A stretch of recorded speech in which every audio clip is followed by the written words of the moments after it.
orang Papua di sini, kami terima orang non Papua nih, kami terima sama-sama. Tidak ada kami terima semua. Bahkan Dana Otsus itu orang non Papua juga menikmati. Semua menikmati semua. Selamatkan Papua! Papua bukan tanah kosong! Save Raja Ampat!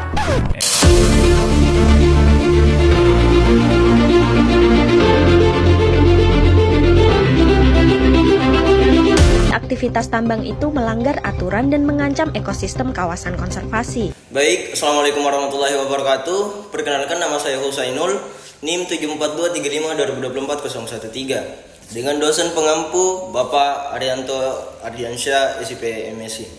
Mengangkat tema dengan judul Kasus Korupsi di Pemerintahan Daerah, Perspektif Sosiologi dan Antropologi Hukum pada Kasus Korupsi APBD Maluku. Dengan melihat dinamika kebangsaan hingga pada saat ini, di mana hukum dilucuti, demokrasi dikebiri, serta reformasi dikorupsi. Hal ini jauh dari harapan serta para nawacita para the founding of fathers, yakni terdapat pada alinea keempat, mencerdaskan kehidupan bangsa, menghapuskan penjajahan di atas dunia dengan berkeadilan sosial bagi seluruh rakyat Indonesia. Korupsi di tingkat pemerintahan daerah merupakan fenomena yang tidak hanya berimplikasi pada kerugian finansial, akan tetapi juga menggerus kepercayaan publik terhadap negara dan institusi lokal.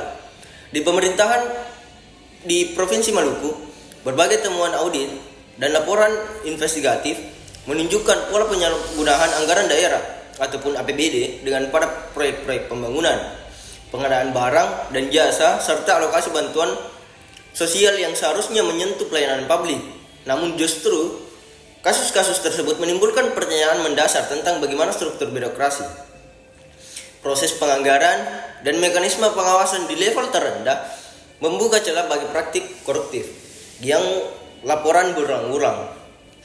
Daerah dan temuan audit yang merinci proyek yang terbengkalai atau anggaran yang tidak transparan menjadi titik tolak pentingnya memahami bagaimana korupsi pada APBD tidak sekedar menyalah ataupun masalah individu, melainkan produk of system. Namun justru keadaan tersebut jauh dari asas Salus Populis Supreme Lex. Keselamatan dan kemakmuran rakyat adalah hukum yang tertinggi.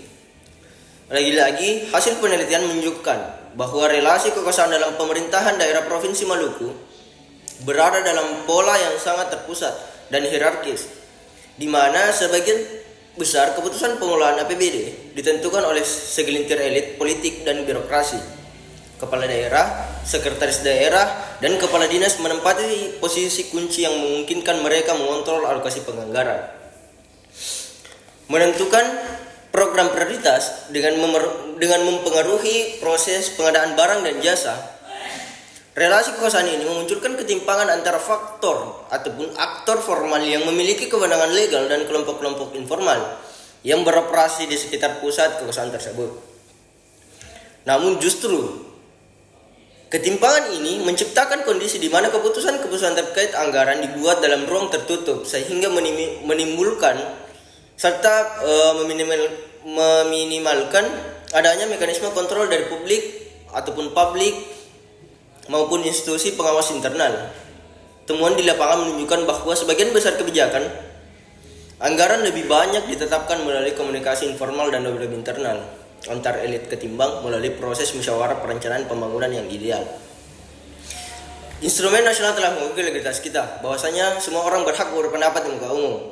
Maka dari itu saya tekankan kepada saudara-saudara sekalian tetap memegang teguh spirit perjuangan yang menimpa Ibu Pertiwi dengan adanya kasus tipikor ataupun tindak pidana korupsi. Praktik korupsi dalam pengelolaan APBD di Provinsi Maluku terbentuk dan berlangsung ditinjau dari perspektif sosiologi hukum, khususnya terkait relasi kekuasaan, struktur birokrasi, dan jaringan patron klien di tingkat pemerintahan daerah. Praktik korupsi dalam pengelolaan APBD Maluku tidak dapat dipahami semata sebagai penyimpangan individu, melainkan sebagai fenomena sosial yang telah terinstitusionalisasi dalam struktur pemerintahan daerah. Dari perspektif sosiologi hukum, korupsi dalam konteks ini merupakan produk dari ketidakseimbangan antara norma hukum formal dengan norma sosial yang berkembang di lingkungan birokrasi dan masyarakat. Ketika norma sosial seperti kewajiban membalas budi, solidaritas, kekerabatan, dan kebutuhan mempertahankan dukungan politik lebih dominan daripada norma hukum, maka dari itu praktik penyimpangan anggaran dapat diterima secara sosial. Proses ini memperlihatkan dengan adanya benturan antara law in the books dan law in action, di mana aturan formal dan tidak sepenuhnya menjadi pedoman dalam praktik. Di Maluku, struktur sosial yang berbasis kekerabatan dan kelompok adat memperkuat legitimasi kekuasaan sosial terhadap praktik-praktik distribusi sumber daya yang berada di luar aturan formal maupun sebagian pejabat. Mengalokasikan anggaran kepada kelompok pendukung ataupun kerabat dianggap sebagai kewajiban moral yang harus dipenuhi meski tindakan tersebut melanggar regulasi administrasi negara. Fenomena ini menjelaskan mengapa korupsi dapat berlangsung terus-menerus meskipun terdapat aturan ataupun audit dan mekanisme pengawasan. Praktik tersebut sudah menyatu dengan struktur sosial dan budaya lokal. Namun lagi-lagi yang dapat ditekankan, Aristoteles mengatakan pemerintahan yang baik adalah pemerintahan yang berkedaulatan hukum. Namun kenyataan tidak sesuai dengan prinsip awal. Norma sosial, nilai budaya lokal, dan pluralisme hukum dalam masyarakat Maluku mempengaruhi pemaknaan, pembenaran, dan keberlangsungan praktik penyalahgunaan anggaran APBD ditinjau dalam perspektif antropologi hukum. Keberlangsungan penyalahgunaan anggaran APBD di Maluku sangat dipengaruhi oleh benturan sekaligus harmoni antara norma sosial dan norma hukum di negara ini, di mana hukum menurut Aristoteles bersifat perintah dan larangan yang berupa sanksi. Namun dari perspektif antropologi hukum, korupsi tidak hanya dipahami hanya sebagai tindakan kriminal, tetapi juga tindakan bermakna ganda. Ilegal dalam hukum negara akan tetapi sah dalam konteks sosial tertentu. Norma kekerabatan yang luas menciptakan moralitas alternatif yang memengaruhi cara masyarakat memaknai tindakan penyalahgunaan anggaran.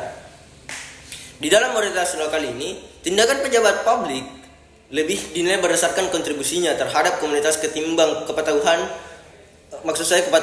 terhadap aturan negara. Pembahasan ini menunjukkan simbolik yang dapat menggeser fungsi hukum formal sehingga menjadikan hukum negara terdampak sekunder dalam konteks lokal.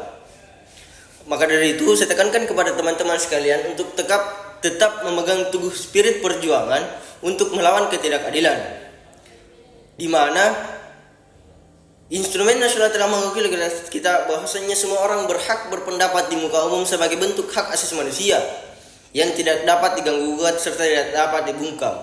Baik, mungkin itu saja yang dapat saya sampaikan. Sekian dari saya. Wassalamualaikum warahmatullahi wabarakatuh.